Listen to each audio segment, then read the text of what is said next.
Hello, everyone. In March of 2020, COVID struck the world and shut it down. Workers were forced home to either work from home or not work at all. Kids were sent home from school. Grocery stores only opened for a few hours out of the day. We were required to stay at home with our families, TikTok, make recipes, or just lounge for about a few months. And then all of a sudden, we were required to go back outside with one key catch: a vaccine mandate. Your job wants you to come back. School said you can come back too. Your favorite restaurant said, hey, come dine with us as long as you're vaccinated. Now, for some of us, it was a no-brainer. We're figuring we're helping the person next to us to get vaccinated. But there are some who are very skeptic of the fastly produced vaccination of COVID-19.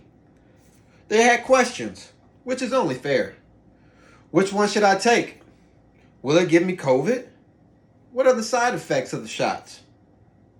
But before we get into all that, let's talk about what a vaccine truly is. According to the United States Government Accountability Office, vaccines protect people from disease by triggering the immune system that produces antibodies. They fight the pathogen attacking our bodies. Some vaccines are called inactive vaccines, which use a dead version of the virus to create the vaccine. According to the Health and Human Service website, they listed the following vaccines as examples. Some of you may be familiar with them: hepatitis A, the flu vaccine, polio, and the rabies. Now that we learned a little bit about what a vaccine is and how they made and work, let's talk about the similarities and differences about the four vaccines for COVID-19.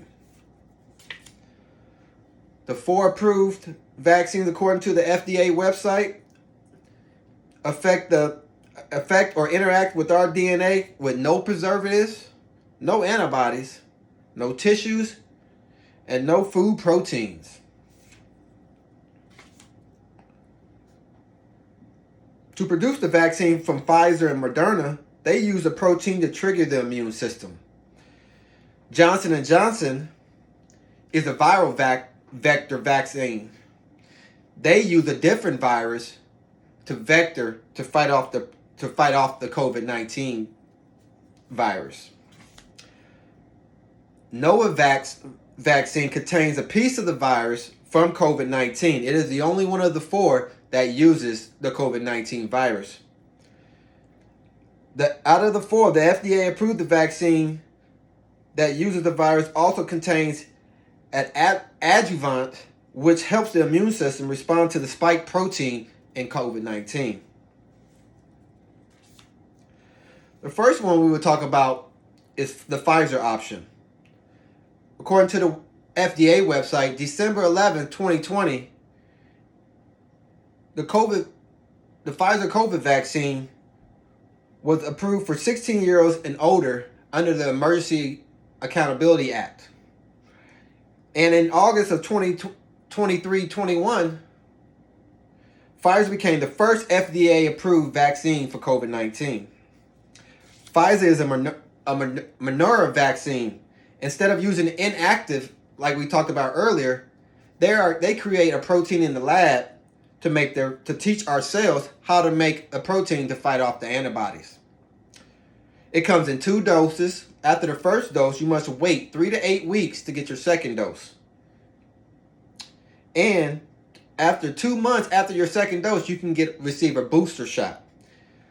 The Pfizer vaccine is injected into the deltoid muscle. Now, Moderna vaccine is similar to the Pfizer vaccine. It was the second vaccination approved by the FDA in January 2022 for people 18 years and older. It is also created with the Moderna vaccine produced in a lab with the proteins. And it teaches our cells how to make that protein to fight it off. Also injected in the deltoid muscle. This vaccine is administered in 2 doses, 1 month apart, and the first booster can be taken 5 months after the second dose. Our third option is Johnson & Johnson. Now, this virus is a single-shot virus vaccine, and it is not recommended by the CDC, according to their website, that you take it unless you have an allergic reaction from the Moderna or the Pfizer vaccine. By far the riskier of the 4. The fourth option approved by the FDA was the Norvax vaccine. It is a traditional virus blocking technology compared to Pfizer and Moderna, which uses the technology to create the protein in the lab. Norvax is given in 2 parts, 3 weeks apart. The side effects for all 4 vaccines include pain/tenderness, redness and swelling, fatigue, muscle pain.